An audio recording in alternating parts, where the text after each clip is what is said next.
عبداللہ ابن عباس رضی اللہ تعالیٰ عنہ سے مروی ایک روایت ہے، میں ایک دن حضور کے پیچھے بیٹھا ہوا تھا، سواری میں حضور کا ردیف تھا، تو حضور نے فرمایا اے بیٹے، اے لڑکے، میں تجھے کچھ کلمات سکھاتا ہوں، تو اللہ کے حقوق کا خیال رکھ تو وہ تیری حفاظت فرمائے گا۔ تو اللہ تعالیٰ جل شانہ کے احکام کی حفاظت کر، تو اسے اپنے سامنے پائے گا۔ اذا سألت فاسأل اللہ، جب سوال کرے تو اللہ سے ہی سوال کرے، اللہ سے مانگنے کا مزاج پیدا کر لیں کہ فرمایا تمہارے جوتے کا تسمہ بھی ٹوٹ جائے تو وہ بھی اللہ سے مانگو۔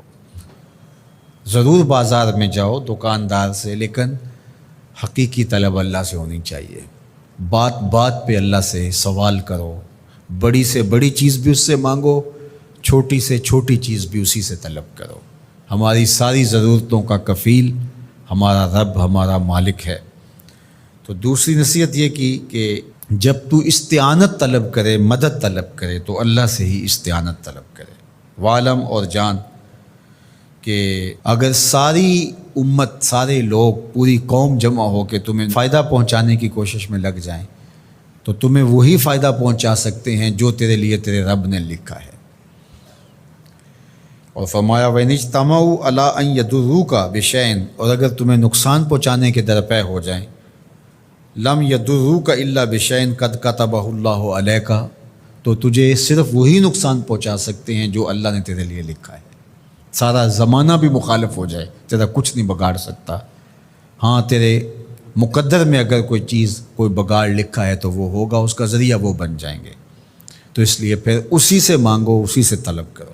رفعت الاقلام وجفت الصحف، جو لکھنا تھا اللہ نے لکھ دیا، لکھنے کے بعد قلم اٹھا لیا گیا اور جن صحیفوں پہ لکھا تھا وہ خشک ہو گئے۔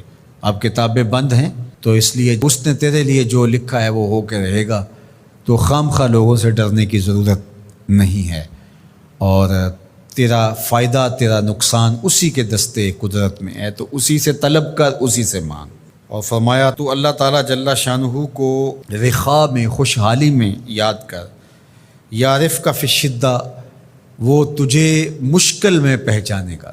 یعنی جو شخص خوشحالی کے دور میں اس کے پاس دولت ہے، صحت ہے، تو اللہ تعالیٰ کو فراموش نہیں کرتا، اللہ اس کی بدحالی کے زمانے میں اس کو فراموش نہیں کرتا۔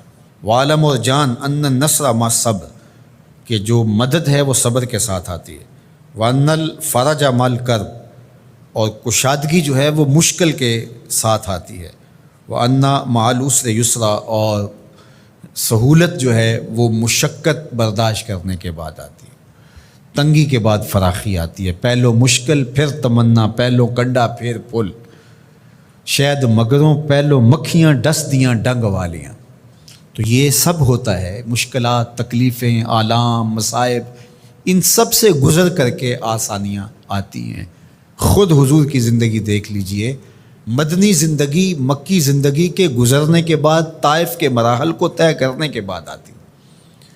تو ہم ڈائریکٹ اگر چاہیں مکی زندگی کو اختیار کیے بغیر اور طائف کی مشکلات اور سنگلاخ راستوں سے گزرے بغیر مدنی برکتیں حاصل کرنا، تو وہ نہیں پا سکتے۔ تو یہ اللہ تعالیٰ نے ایک نظام رکھا۔